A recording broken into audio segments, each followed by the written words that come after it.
I did a video recently where I did a little major 9 warm-up that I love to do.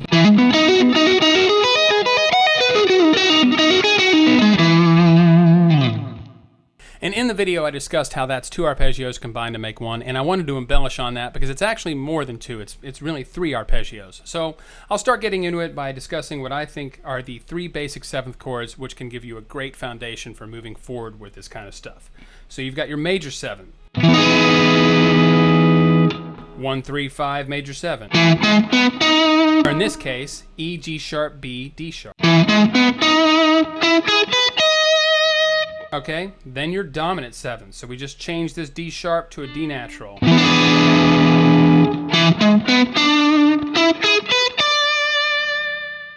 Alright, then the minor 7th. So leaving the D natural from the dominant 7th beforehand and changing this G sharp to a G natural. Now, these 3 are probably common knowledge to a lot of people. You might be wondering, why are you showing us this? Well, not everybody knows this stuff, and I'm not really to the meat of what I'm talking about. An E major 7 arpeggio is really an E major and a G sharp minor. Now, that G sharp minor exists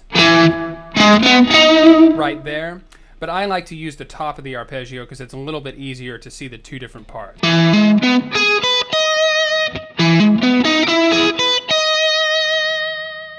When you do the dominant 7, you have an E major and then a diminished, a G sharp diminished. Which is why a lot of times in like neoclassical stuff, over the 5 chord, if you're an A, they'll use that G sharp diminished over the 5 chord. That's guys like Yngwie, that's some of their bread and butter right there. All right. And last, we've got that minor 7th, which that's an E minor and a G major.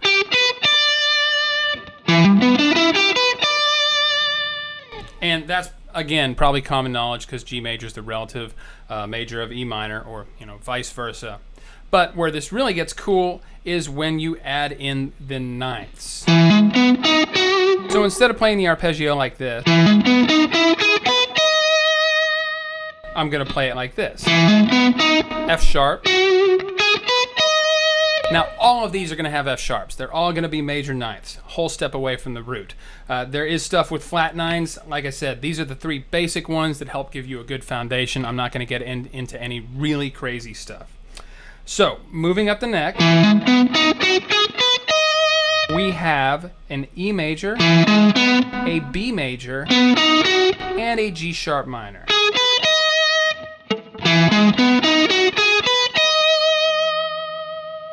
So 3 arpeggios in there. With the dominant 7, we have an E major, a B minor, and a G sharp diminished. So all the previous arpeggios are going to be in there, plus 1 more that's in the middle. For the minor 7th, it's actually, again, a B minor in the middle. So we've got E minor, B minor, and G major. So there we go, and I'll play all those back to back. E major 9, E dominant 9, E minor 9.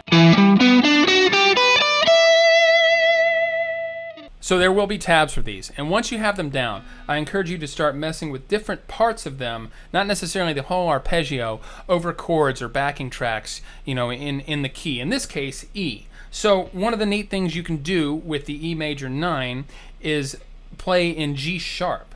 So see, you've got this right here. And if I throw in the B major, now it's a G sharp minor 7, okay? So if I throw on an E major chord,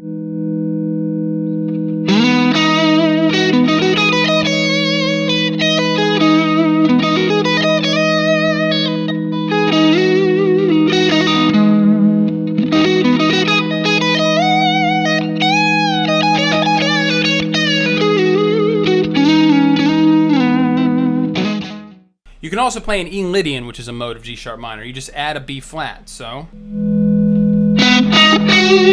Add the B flat.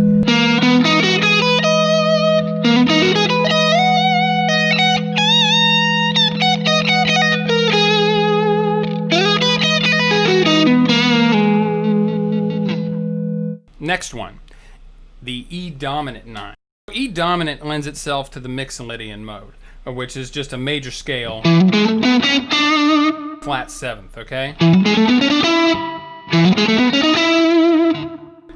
And you get a lot of chord progressions that are like E to D, but a really neat one is E to B minor.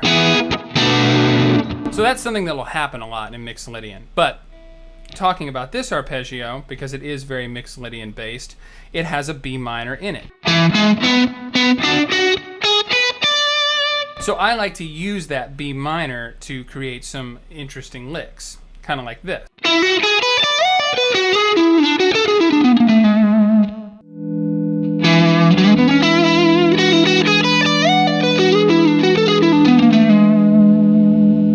So what I did there was I took the B minor and I simply executed it up here.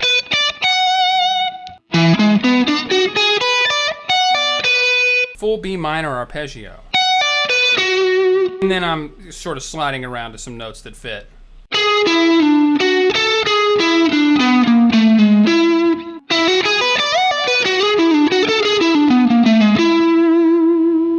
Lastly, the E minor 9. Or in this case. So this one, you can leave the E minor completely out of it and just combine the B minor arpeggio and the G major. And I like to start the B minor at the top of the arpeggio.